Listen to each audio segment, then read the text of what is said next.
Hi, everyone. Welcome to the beginning of week 3 of the HyperDoc Bootcamp. I have to start off with a little bit of where in the world are the HyperDoc girls today? So, Sarah, why don't we start with you? Can you share your location? Hey everybody, I am in Lake Tahoe, beautiful Lake Tahoe. I don't know if you can see the trees and whatnot behind me. Just soaking up some summer, but still getting a chance to chat with y'all. So hi from Lake Tahoe. Hey everybody, this is Kelly. I am in the beautiful Weed, California right now on a road trip driving from Oregon coast back to California. So happy to be here today. So I love this, that the girls are stopped like mid whatever the plans were to be with y'all today. And this is my week, so I'm running the show. I'm home. I just got home from Tahoe. Sarah and I just passed each other. So let's get going. How y'all doing? Are you having a good week? I bet most of you are out of class right now and ready to enjoy some summer. So let's get a move on. I'm going to start right away with sharing my screen and just jumping right in. We have a lot to talk about. If you notice, that's every week. So be sure if you did not get to watch this live, get ready to pause and rewind today. So here we go. All right, so our boot camp, this is week 3. Today we are debriefing and sharing about chapter 3. So hopefully you did your reading last week. But before we do that, I want to talk about some of your homework. Oh my gosh, you guys, your definitions are amazing. So we have a Padlet collecting the definitions, and I hope that you found it. So there's the link is right here at the on slide, my second slide here. And it goes to a Padlet where you can add your own definition to it. If you come down to this bottom plus sign, you can go ahead and click and add it. And I love that you're adding your names to them also. Hey, can you make sure your name is on all of your definition assignments? When we open these up, we want, and we share them or we tweet them, we definitely want to give you credit for them. They are so clever. I hope you get a chance to look at everyone's. They really are amazing. It's every time I come on here, I'm like, squirrel. It takes me a little while to get off. So we love to collect these. If anyone's ever wondering what a HyperDoc is, maybe you can share a couple of your favorites. So be sure that you turn your definition onto that Padlet. Turn it in there. Okay, so I also want to get you interacting a little bit. I have to say, Sarah and Kelly, I don't know if you agree with me. This is the chattiest group I've ever worked with. I absolutely love it. We kept saying that the more you chat and talk to each other, the more you're going to get out of it. As a matter of fact, Eve, every time we've done this course, we've gotten people to communicate in different ways. This time is the first time we've done it in 4 ways simultaneously. So a little summarization of that. This is the collab doc down here in the bottom right corner. And that is communicating with all of these comments. And then within your assignments, my groups, group 1 and 2, you guys are awesome at that and commenting on each other's and giving feedback and ideas. So if that is your favorite way, keep that in mind. If the Google Plus community is your favorite way, which has gotten started here, this actually is a link to the Google Plus community. If you've missed out on finding that, that will load right up and take you where another place you can talk to people. How many of you are using Voxer? I know that's a thing in Kelly's groups I've been hearing. You've been Voxing.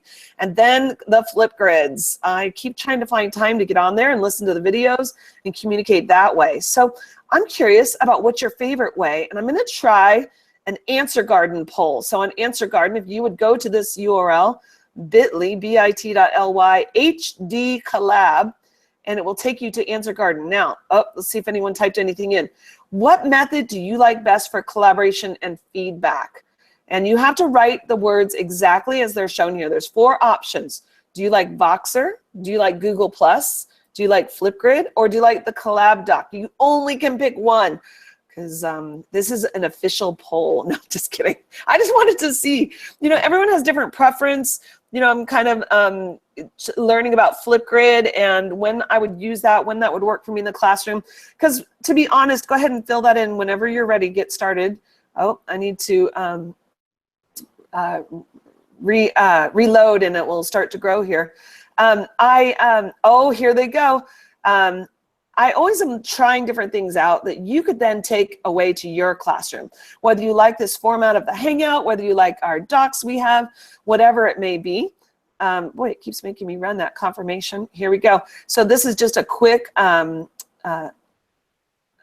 oh look, see, it will tell me how many people. 5 people like Voxer, 3 like Flipgrid, 3 in Google+, and 5 in the collab doc. Uh-oh, we have a tie.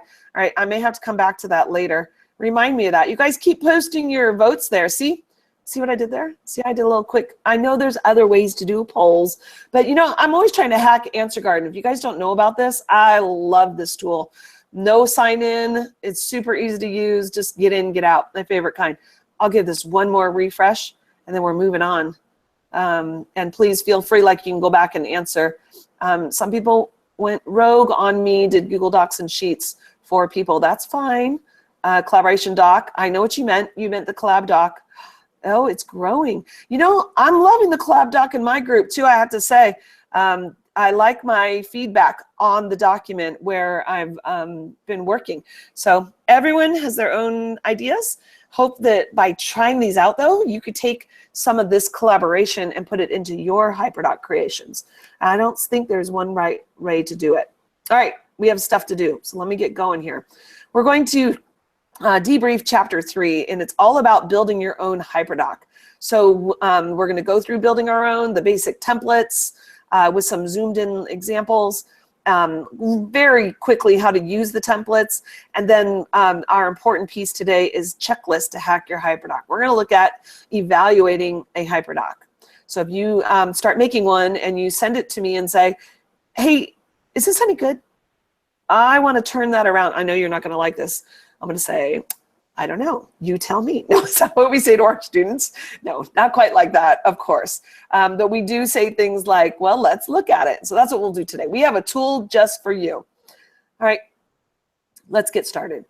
Y'all good so far? We're all good? I'm sure there's no questions yet, but the girls will keep me posted if there is. They're just going to interrupt me. Yeah, we're good. Keep trucking along. Okay. Different methods. I know, I love it. I'll go back to it again. Remind me to go back to that Answer Garden. I'd love to see that. So I have to say, though, that when we started making the HyperDocs, that it was really about changing the cycle of learning. This was really, really key to not just getting people to make a HyperDoc, but to change the way they deliver instruction and change the way their students are interacting and learning. Because everyone knows it's not about the tool, it's not about the tech, it's about your lesson design. And you know, before I would always explain first, then I would have them apply, and you know, I'd be a lecture, teach you a concept, I'd have you apply that, and you know, the apply for me was always like homework. It was practice problems or summarize something, and then I would assess and give you a test or a project or just grade your homework, and then we'd move on. And then the next day I'd be like, wow, how come you didn't remember what I just taught you? And I realized no one's listening to me in the classroom. So the first thing I did was really look at different cycles of learning. And I learned this from my good friend, Ramsey Musalam, who talks about this all the time, about changing that cycle of learning. So now I have students explore concepts first before I explain. It's completely changed my lecture, completely changed how I need to explain, to what extent I need to explain. And then we get to the apply, which is last. And apply for me is completely different now. It used to be I'd give practice problems, or I'd have them summarize, or you know, kind of just do a quick assessment. And now apply to me is the so what, now what? What are you going to do? And you know, that was a big part of shifting for when we started to create our own lessons. Now, I don't know if you've ever heard of this great sandwich shop called Which Witch. They have them actually not even near my house, but if I ever find one, I have to go there, because this is the bag they give you. In Which Witch, they want you to be the creator of your own sandwich. And so you have to go through this bag and you have to make decisions. You have to decide what cheese, what spreads, even down to the detail of what mustards you want, or different kinds of onions and the veggies and all of that. It's so many choices to make. We really feel like this portion of the book, chapter 3, was like build your own sandwich, except for it was build your own lesson. So when we created it, we created this specific, very special template. And this is what I mean by build your own. You need to be thinking about all of these pieces: the engage, the explore, explain, apply, the share, the reflect, the extend. I want you to notice though, do you see what is the heart of this template? The explore, the explain, the apply. I know you recognize the other pieces: the engage, the share, reflect. Those are pieces we know are a part of good teaching. We included them though because we felt like, how many times do those get left out of our lessons? If we put them in a template, chances are they might get included. So I want to dive in a little bit deeper about what I mean about build your own, oh, I almost said sandwich, build your own lesson, your own HyperDoc. And that really comes down to, what are you putting in each of these sections of this template? You'll notice that in chapter 3, it is the beginning of our, this template is in the beginning there. So let's think about those decisions we make. So the first part is the engage piece. And we have to think about what is the start of our lesson? How are we going to hook them into paying attention? It might be a quick video or a quote or even just an image. So engaging your students right off, that hook. And then comes the explore. Now, like I said before, the explore was changing that, and having that before I explained a concept was so critical, and changing the way I deliver instruction. I let kids explore a topic first, whatever my topic might be. Now, you know that when we did the multimedia tech sets, that was all exploring. We just curated some awesome resources and let kids explore them. The explore in a HyperDoc, to me, I know everyone, you can make it however you want, is much briefer. So when I'm building a HyperDoc and I'm trying to build knowledge for what we're doing on that specific lesson, I always have just maybe 2 or 3 articles, or maybe just 1 video even, or maybe just a couple of videos to offer that kind of choice. But I let them try to build knowledge on a topic before we really get into the explanation of it, which comes next, the explain portion. Now, I know sometimes explain sounds like it should be a lecture, but it doesn't have to be. There are times where I just want them to learn from this great video tutorial I made, and that's all they need. And so the explain can go really quickly. I definitely think about and listen to the kids as they are exploring through a HyperDoc, which helps me build my explain portion of that HyperDoc. That's where I really make sure that their knowledge is on par, whether they needed, their schema was needed to be adjusted because they didn't quite get it, or maybe they really got it and I could speed up a little. They don't need to go into such detail. So the next part of the HyperDoc is the apply. And again, I can't emphasize enough, I'm all for practice and practicing when you're doing a concept. And what I mean by practice is try out problems, write out summaries, answer some questions. But when we created HyperDocs, our intention was that was not what apply was. Apply was that they will apply what they learned. So you've learned something on this HyperDoc, so what, now what? Apply that knowledge. So when I used to teach, adding decimals, I could give them just a bunch of problems to add together, or I could give them a takeout menu and let them order from the menu and have to figure out what their bill is and have it something a little more authentic learning, like what's a real life application. So the apply, let's all work to push ourselves there, right? And then comes the share. What are we doing with it? Do we have an authentic audience? I know kids really change their level of their work when they are sharing it for an authentic purpose. And then the reflect. I know this to me is the icing on the cake. It really finishes it off. It is the piece that solidifies the learning that has taken place and gets them to think about that. Now, we talk a lot about communicating and collaborating. So could you use some of those web tools we've been using that I shared in the beginning, whether it be Google Plus or a collab doc, with just a table on it to have their comments, or even an answer garden. Which method works for you for that reflection piece? And extend. Were you that curious kid who wanted to know more? Or do you wish that your students were curious and wanted to go beyond just that topic? I love to give them links and say, hey, if you want to know more about this, keep going. That's really great for kids who are the first ones done and are constantly saying, I'm done, now what do I do? or better yet, like I said, we move on from the unit and they're still curious about it. So that is our whole template broken down. But let's talk how to get the most out of the book. Am I going a little fast there, Sarah? Are we all good? Or Kelly? No, I think you're doing fine. We just had a good question about which video making tools we like to use if you're building a screencast or video tutorials. So everyone's throwing in different ideas. Oh, good. Yeah, no, we're good. Yeah, so if you have a MacBook, honestly, like the best comes with it, QuickTime. or use whatever you like. You know, if you're using Chromebooks, I'm sure everyone's giving you tons of advice. Yeah. I won't chime in. Really device specific, and if you want to spend. Yeah. Anyway, keep going. It's great. All right. So we're going to get into a little bit more of like how the book works and what it looks like. So we have, for example, the engage section of the book. Now notice that engage is in green. So when you see the green section of the book, it looks like this. So we have these tables, and we defined, first we talk about the engage tool. So we give you like 4 to 5 different examples of what you can do for the engage portion of your lesson. So in the top, the engage tool we're talking about here is the YouTube. And so here's why we think YouTube makes a good engage tool. And so as you'll notice, I'm going to keep pointing this out. The HyperDoc I'm describing here in this section is only highlighted because of this engage part. So in this section, we also have like how to design, how can you design your engage portion of your HyperDoc, how to deliver, and then how to collect. Is this something that we're collecting information from the students? We also usually have an image with some text about what the parts are for that engage piece. Oh, and then when I guess I need to go back a little bit. And then we have the link down here in the bottom left that takes you to that HyperDoc. So if you want to see, this is actually the HyperDoc.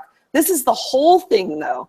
This has the all the parts, but you can see what I'm pointing to here, just the engage piece, which I love this video, Adventures of Cardboard Box. So many lessons. I'm sorry, Squirrel, I won't talk about that video, but it's really good.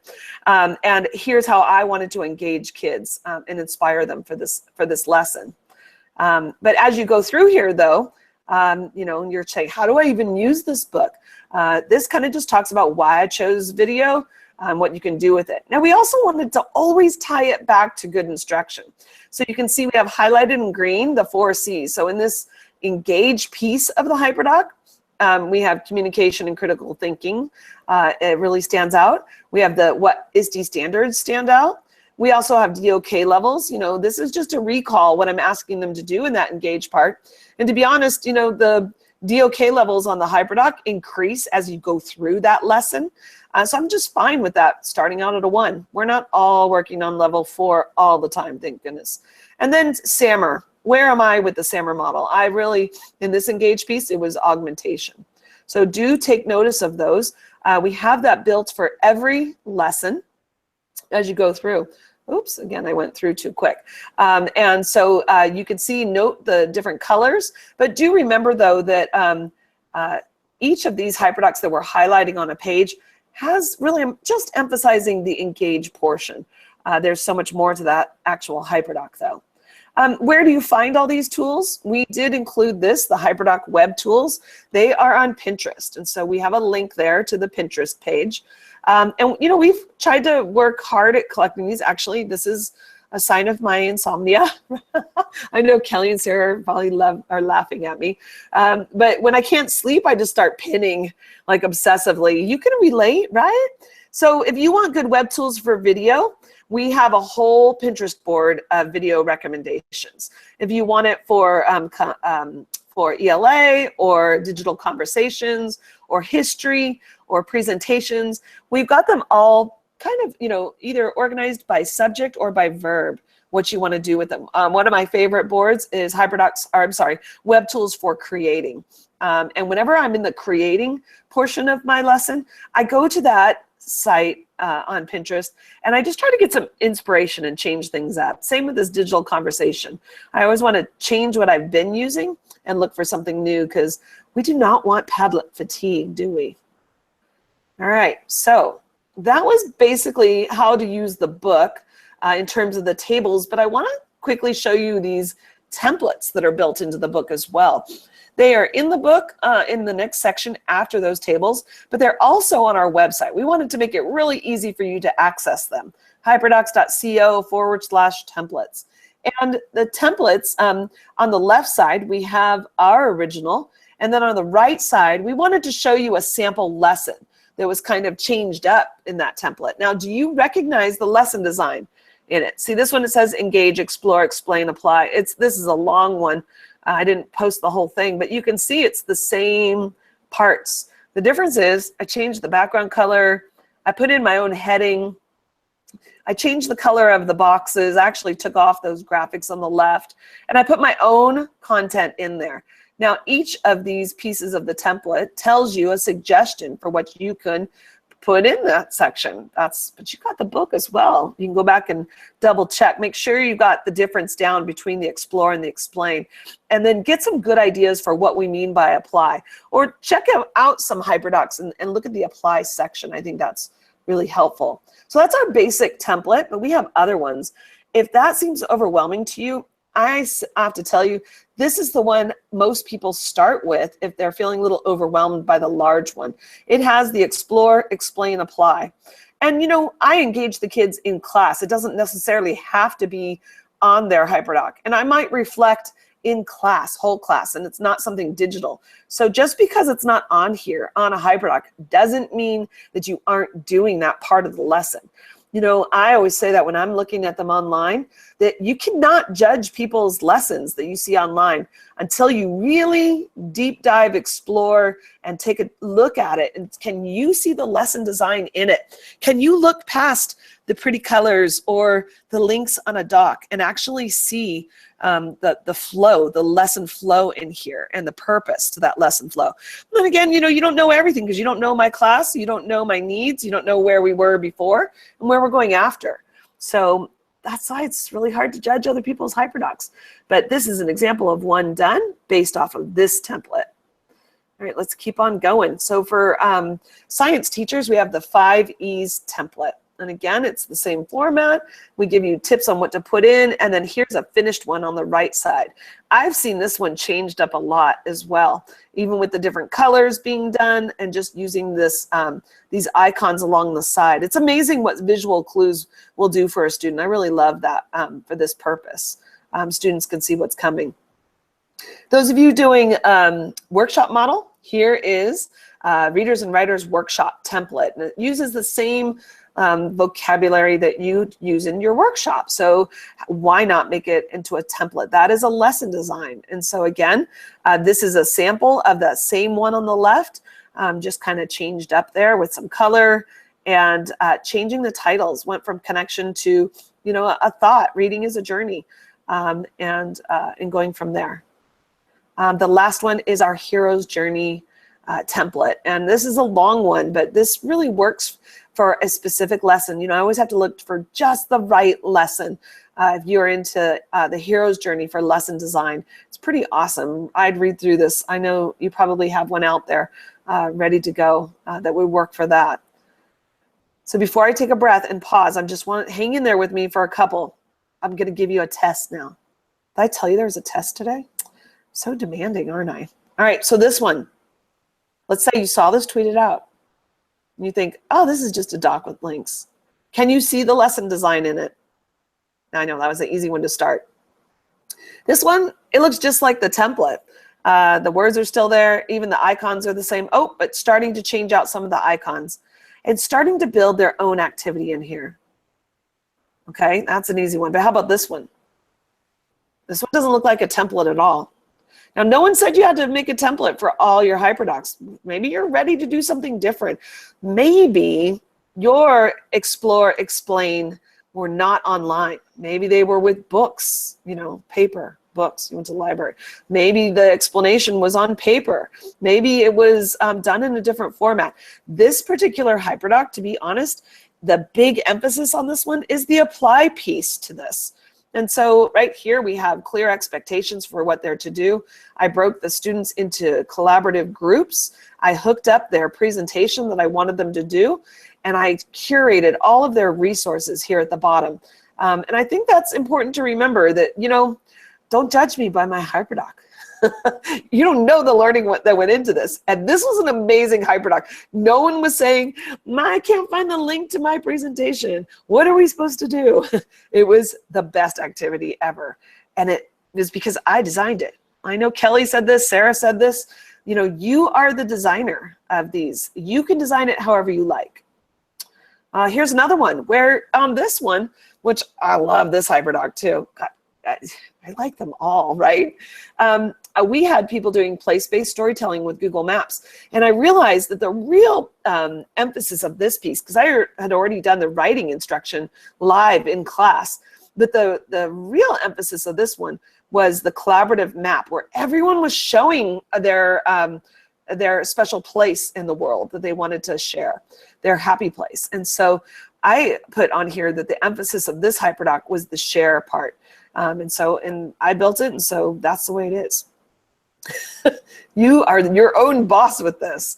I want to share this one too, because this was, I did one for a kindergarten class. I went in, and I know you're probably all saying, well, how do they navigate all this? So I actually built this one on ThingLink, and I'm going to click over to the ThingLink right now. ThingLink is a really great web tool that I love using.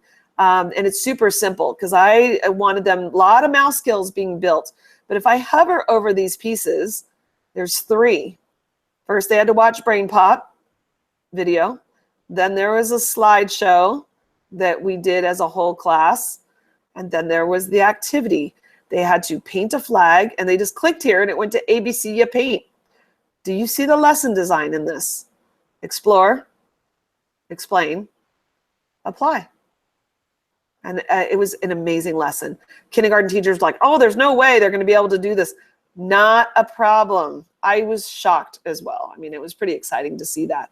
So again, I can't emphasize enough. You design it, play with the students. Like, are they getting it? Is this too hard? Change it up for them, because that's who is most important when creating these. All right, I'm going to take a deep breath. I am make sure I went through that pretty quickly. We are right on time too. What do you think, Sarah? We are doing well. I'm just linking up these lessons. Everyone's talking about like the parts that are on tech and the parts that are off tech. Lissy Wood is kind of, you know, thinking about what about when we want to put the tech away and have some direct instruction and whole group time. And we're talking about that. Just actually, I can hear people imagining these lessons in their own classroom. Yeah. You know, Vicki Nelson's like, okay, I've got 60 minutes. Is there a general guideline for how much time should be spent on giving students collaborative activities? That's a really good question. Yeah. So I don't know if you want to address that a little bit before we move on. Yeah, no, I think it's good because as you're designing, and I know I love that this, I get to talk about this session today, because maybe you started designing and all these things are coming up for you and you have questions. And you might be thinking, is there a right or wrong way to do this? And I think you really need to think about your schedule, your timing, the students who are in front of you, like how tech savvy are they this year? You know, are they really great at this and just figure it out? Or are like everything just takes longer, you know, those years? And so, you know, you have to really take that into consideration. I like to think, you know, that Native American regions HyperDoc, that took, that was like a week long. That took. Hey, Lise, sorry yeah. to interrupt you, but I think you need to like click on your face so that we can see you. Okay. You don't want to see Sarah? Sarah's adorable. But since we're talking, we want to see your face. Oh, thank you. So now I'm red. I'm embarrassed now. You know, I think it's you thinking about that timing, like how important is that project? Are you going to give them class time? I tend to not like to give digital homework because not all my students have technology at home, or they might not have internet access. And so I'm trying to be really aware of that as well. So, you know, you build your HyperDocs. It could be that kindergarten one was for a 45-minute time period. And so I built it with that in mind. You might chunk your lesson down into smaller little HyperDocs if you're building over time. Or I know sometimes we build these, and you might have seen them, these massive, big HyperDocs that are like the novel HyperDocs that people love to share. They're very impressive, and they could last for throughout a whole reading of a novel. I tend to like to pull pieces out of that and then share just that piece. So, you know, that's where you are the architect of this learning experience, and just finagle it how you like. There's no wrong way to do it. I would never look at a HyperDoc and say, oh no, that's not right. I guess unless you left out like the apply piece, I don't know. If you've got explore, explain, apply, well, you know what? That's a good segue. If there's no more questions, we can go right into now that evaluating your HyperDocs. See, this might help a little. What do you think? You guys all set? Yeah, that sounds good. Great segue. Okay, so I'm going to go back to behind the screen here, and I'm going to share this document. This document is unique. It's something that when you get the book, it was created in just for the book. And it really is a checklist to hack your HyperDoc to see if it is on track. Now, it's a complicated checklist. It's absolutely amazing.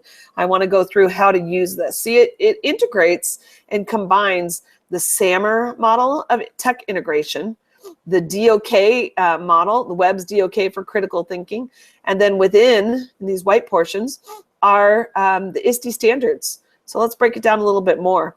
You know, when we think about innovative teaching, it is seriously the blend of the tech, the pedagogy, and the content. And that's where we want HyperDocs to fall into. Like, you know, are we on tech? Are we off tech? And it's got to be tech for a good purpose, not just because, you know, you're now making digital lessons. I'm going to pause there a little bit too. There's nothing better, I think, than saying to the class, hey guys, take out a piece of binder paper and give me your, you know, 4 sentences on what you know so far. And I collect it because that's easiest for me at that time. So like I said, you're in charge. You get to make that. But, you know, delivering your content in an exciting, engaging way. And then also remembering that delivery method. Are you letting it be inquiry-based? Are you letting kids explore things rather than always talking at them? So let's look at this. We combine the ISTE standards. These are the new ISTE standards. And I do have a video here. This is actually a video. If you, I think that was, oops, I didn't want to go to the video. Sorry, guys. It's gonna, I didn't mean to do that. And now it's gonna play. I'm gonna have to delete that. So that link works, and it gives you a good overview about what the ISTE standards are if you haven't explored them. You can also look those up. But if you notice, as you go through these, the ISTE standards are basically the 4 C's. It's about communicating and critical thinking and collaborating and creating, being creative. It also gets into digital citizenship and a couple of more. But that was really important to us to apply this to these research-based standards. The next piece is the 4 C's though. When evaluating your digital lesson, I say start here. This is what I look for. Does it does your HyperDoc allow kids to communicate? Are they sharing their thoughts, questions, ideas, solutions? Are you pulling from them for answers, or are we only teaching answers? You know, I always think about that. Are we just teaching answers? Are we getting them to communicate their thoughts more? So include that and you're on your way. Then the next piece to it is collaboration. Do you have kids working together to reach a goal? Are they collaborating at least some point on that HyperDoc? It doesn't have to be the whole thing, just at some particular point. And then the critical thinking. I think that this has to be a major part of every lesson we do. Are they looking at problems in a new way? To what level is your HyperDoc? Is it just a really low level, just they hardly have to think and doing it? I think actually because of the critical thinking piece, I get pushback from students because they're like, this is hard, just give me the worksheet, because it's not easy when you add lots of critical thinking to your lessons. And then creativity. Now I always say create. Are the kids creating? trying new approaches to get things done. So I think I can always go back and forth on which is the key element to the HyperDoc, but I think it's all 4 of these. This is what I'm looking for when I first look at someone's HyperDoc. Do you have these 4 elements? And if you do, then you're doing a great job. We also included the SAMR model in here, and I really love this. If you don't know the SAMR model, this is a great video down here. I'm not going to click on it. It is linked to the video. If you ever see a YouTube button on my presentations, or a button to go to that video. That if you haven't heard of the SAMR model, but it really is a model and a kind of a guide to think about for when you're implementing technology into instruction. Like, to what level are you doing this in an innovative way? And they have 4 levels: substitution, augmentation, modification, and redefinition. And I really do love this graphic that Jacqueline Stevens created because it is a swimming pool. And before, the other ones I've seen are like ladders, where the substitution is at the bottom, redefinition is at the top, which makes me think, oh my gosh, I'm always trying to get here. When I'm more of a swimmer back and forth from substitution to redefinition. Just like in that sample I showed you, you know, it was just augmentation for that engage piece, and it's absolutely fine. You know, do take a look at all these terms though on here. I think that will be helpful to you as you're using the checklist. If you're not familiar with Webb's depth of knowledge, I think some people were talking about this, like week 1, a lot of you were talking about this.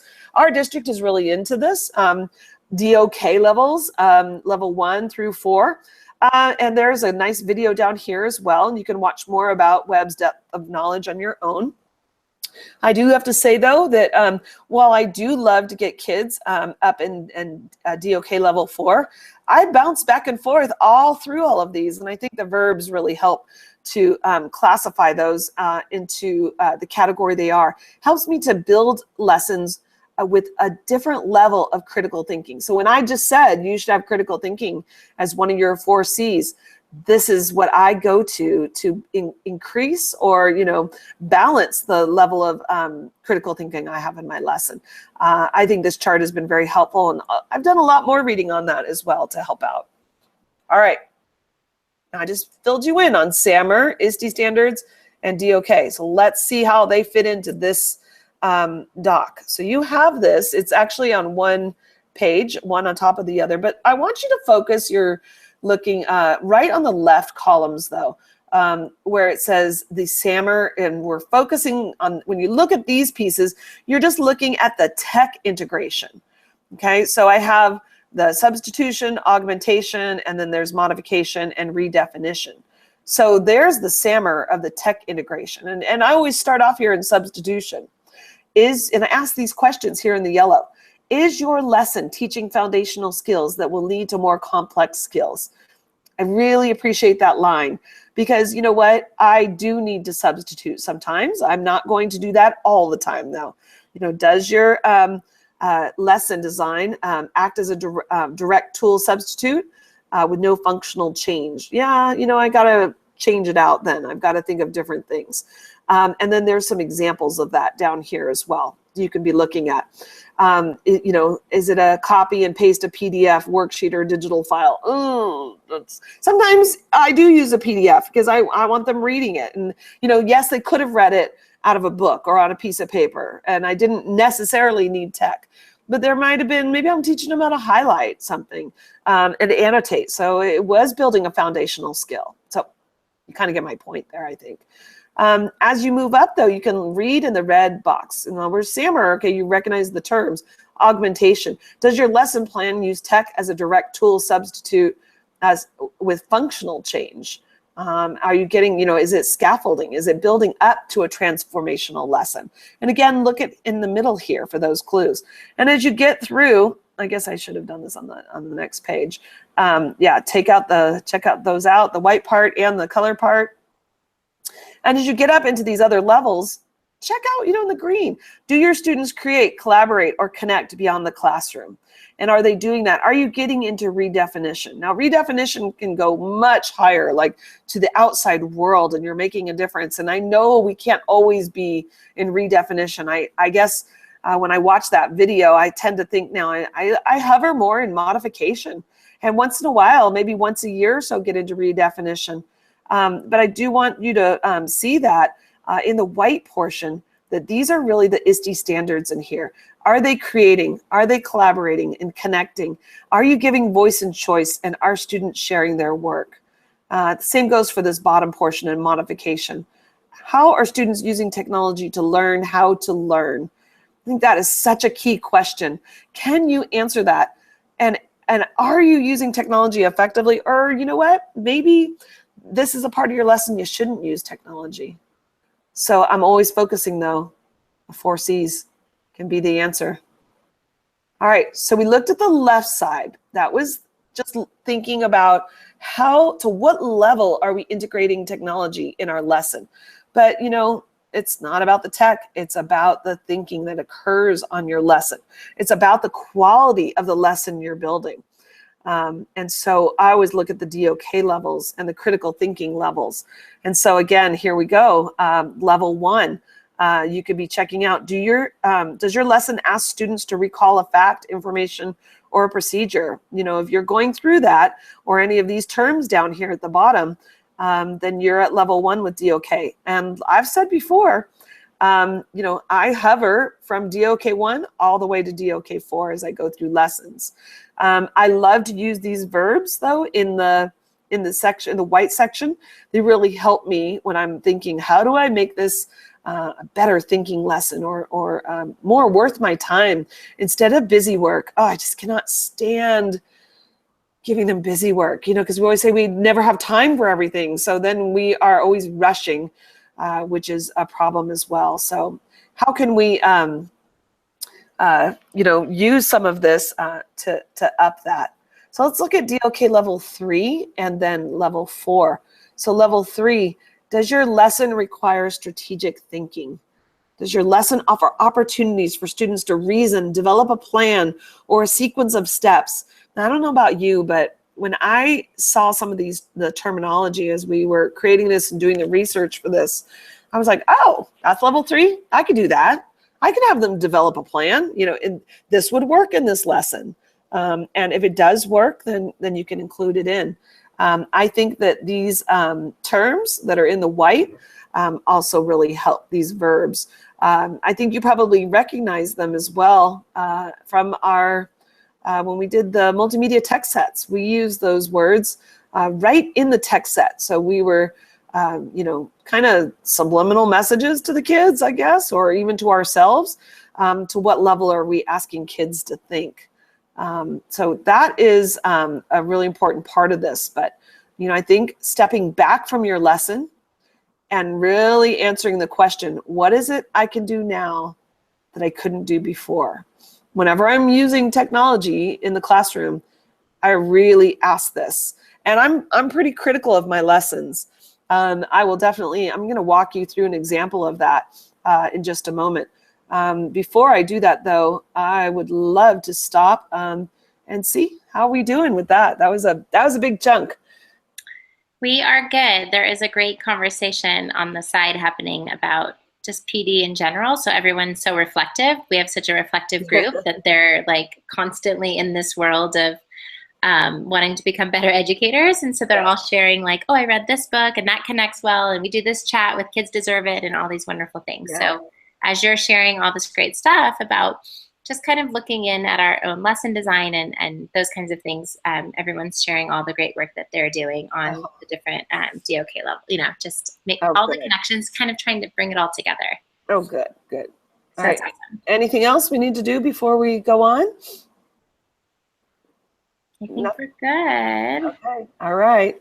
Great ideas. When you read this chat, Lisa, you're going to have all these tabs open of what you need to do and look into. It's awesome. I love that. You know, that's the best part of this class because I learned, and I know I readjust my thinking every time. I learn from all of you. I love that piece to it. And the fact that we're all getting together around lesson design and lesson planning, woohoo, go teachers. Then we can like get some excitement and some joy in teaching out of this. I think before I move on though, I'm going to share again and then do interrupt me. But I'm going to go back to this template because I know it's a lot when you look at it. I'm hoping you're looking at it a little differently now when you see it. Although it's a big, lots of words to it, just keep in mind, keep in that left side versus the right side, and just keep going through this in terms of being able to break down, are you doing the 4 C's? Are you getting kids to think at higher levels of thinking? And use it how it works best for you. Now I'm gonna skip ahead. Let's see if I can get all the way up to, I'll just do it this way. Because I really want to share with you now. As I just shared, I want you to critique a lesson with me. And I'm putting myself out there. This is my very first HyperDoc I ever did. And I'm sure the girls will share this link with you.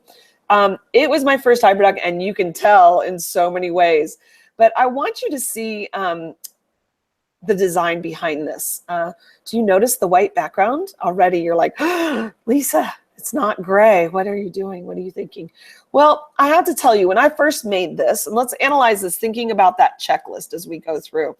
When I first made this, it all started because I saw this great video that Russian Hurley played at a conference. And so he played this video, and I thought, oh my gosh, I have got to make a lesson around this video. And so that's what inspired me to create. Actually, that happens a lot. I make a lot of HyperDocs based on being inspired by a video. So this is the, the video, Lion. You know the movie Lion? I'm sorry, I'm blanking on the title of the video, and I don't want to start it. But this was actually a YouTube video. It was out years before the movie came out.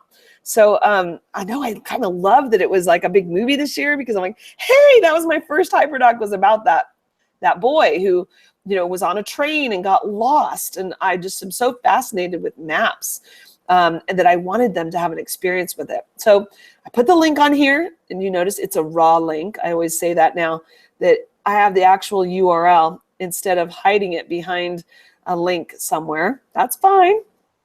I also added in the link to Google Maps, because I realized as I was going through this lesson already that I needed the kids to just jump on a map and start exploring, and thinking about what place is special for them. That's really important. So as I go through this, and I just keep scrolling, there's no tables, there's no templates. This was a long time ago. I think maybe like 5 years ago. Part 1, I didn't know there was going to be a part 1 until I started going through this. You'll see why. There was no Google Classroom, and so here was our workflow. File, make a copy, rename, share with your teacher. And so the kids all made a copy of this, and here are the instructions. And really, to be honest, this was my first, I think we're onto something. I know it's so silly. It's not rocket science.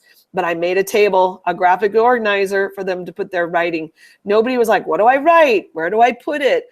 No one had writer's block. They just started going, because there's something about giving them a defined space where they could type their story about that special place of theirs, that could really change the way I'm asking kids to write.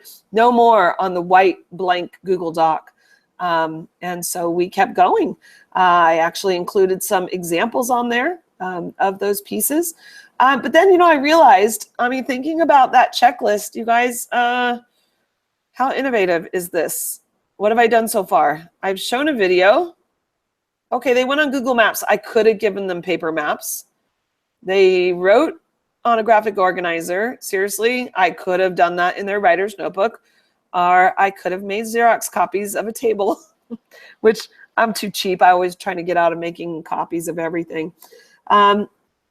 So far, I was at substitution. I realized that, and I went, oh, I guess I need a part 2. And if we're going to be doing this about places, then why aren't we putting them on the place? So before this lesson, do you guys remember those activities where you would have them talk about a special place, and then I would put it on a note card, and I'd hang it onto the bulletin board and put a piece of yarn from the note card to the actual place? Yes, this all changed with Google Maps. And instead, I gave the instructions. I said, click here is our class map. And they all learned how to put their special place on the map. And so here I have places to love. I'll just go to my 5th grade house. They were adding look at, they were adding stories about their special place, which was the best part. I love this, that Ryan was there at Washington, D.C., and they did do their house. So please don't go to their houses. I need to take their names off of these. Yeah, don't be sharing things with their names on them as I'm looking at some of these. There was his Washington, D.C. trip. But it was really quite a great lesson to be getting kids to collaborate. No longer did we one at a time have to listen to everyone's special place. They all went on the map at once and could look at each other's. And then I started thinking, guys, again, so I'm moving up the level of SAMR, yes. Critical thinking, that's pretty low cognitive load because it was just their happy place.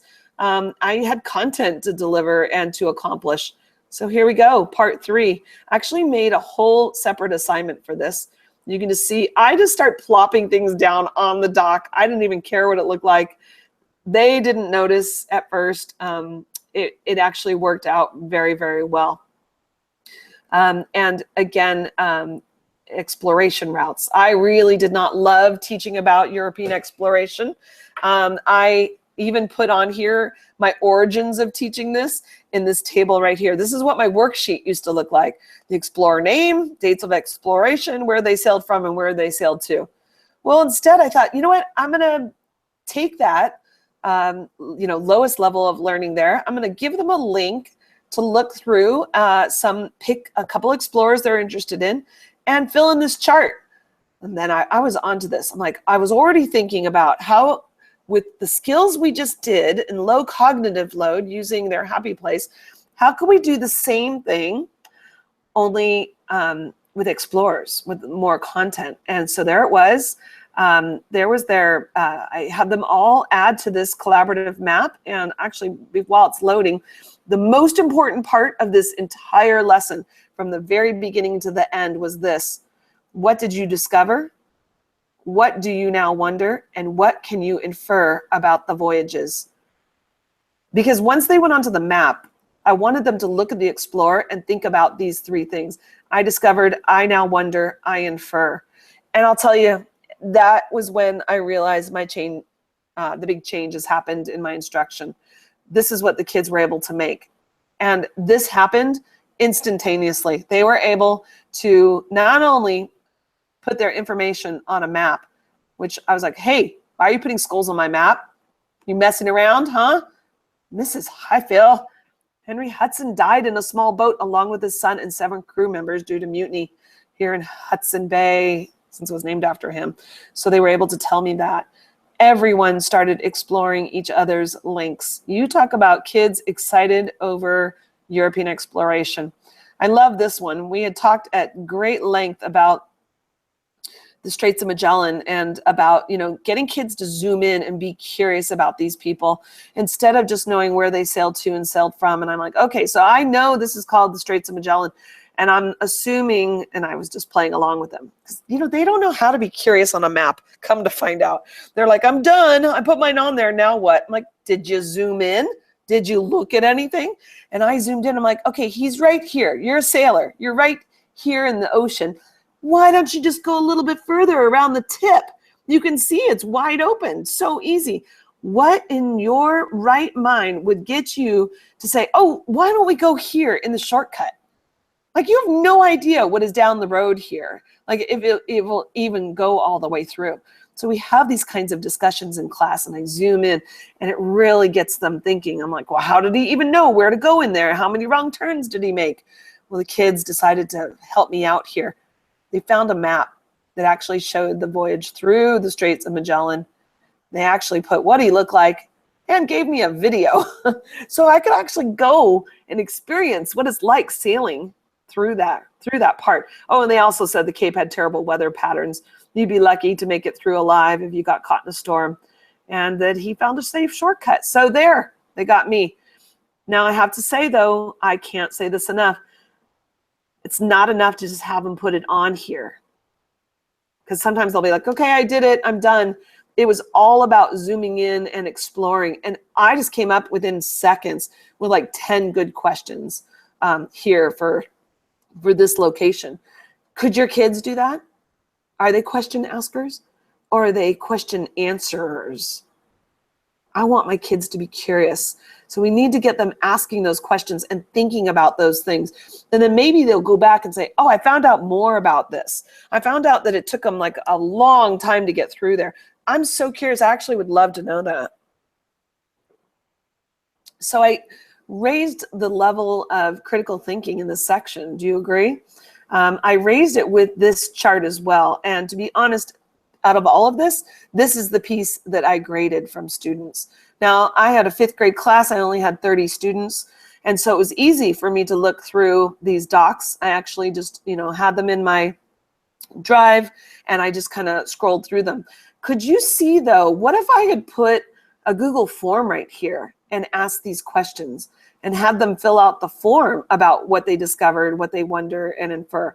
That's could be much easier. If that's the piece that you're grading that's really important to you. They didn't need to know that. They just like, oh, now what is she making me do? You build it to fix that workflow as well for you.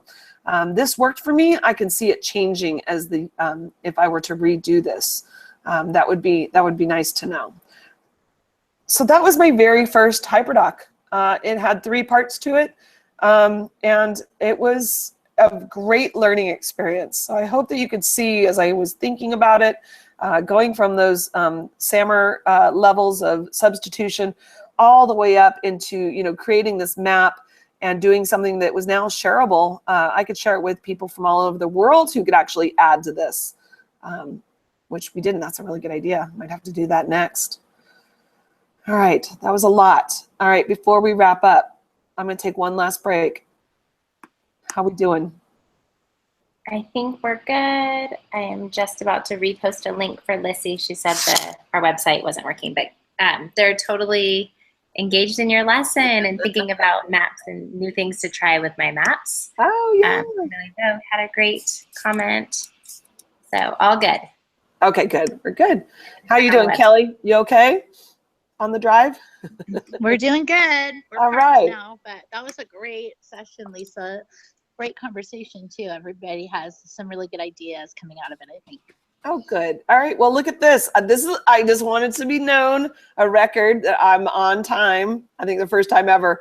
But there's just a couple things to wrap up, and then we could be done. You guys, it was a lot, but I'm sure there's a lot of thinking going on behind the scenes.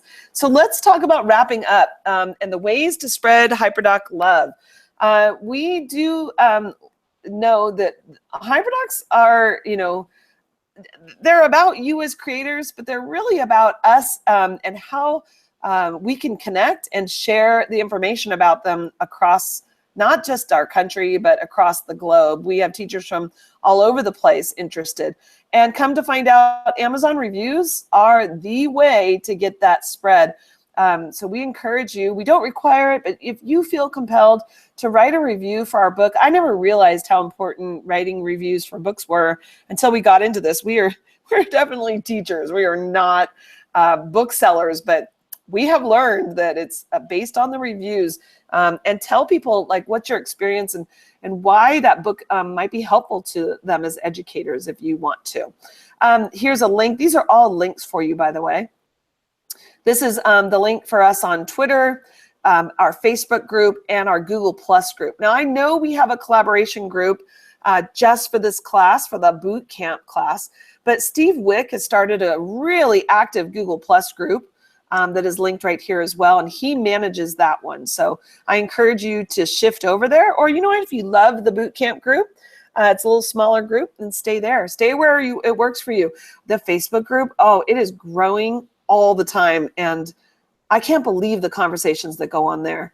I tend to position myself on Twitter, so you can always @message any of us, and we will be in contact there. You do have a HyperDoc this week. It is a review of pretty much everything that we've been talking about. It will have a link to our Hangout. I'll switch that in just a moment. It will have our HyperDocs by subject. And then it kind of is getting you thinking again about building your own HyperDoc. And the three different ways, or the different ways you could do it, whether it's from a template or starting from scratch or using someone else's and editing from there. And just kind of go through that activity. I'm going to get to that collaborate and share in just a second. There is an evaluation, there's the checklist, and really be thinking about doing that checklist with your own HyperDoc. I think that's such a critical piece for you to experience. Really kind of go through that. And then we're so anxious to see your biggest challenges and your aha moments. I think we learn a lot from there, from you as well. All right, so I'm going to come back to that collaborate and share though. You are assigned chapter 4. It's a pretty short chapter. It's kind of summing things up as well. Whoops. And then we hope that you're going to post your HyperDoc in progress in the week number 3 column.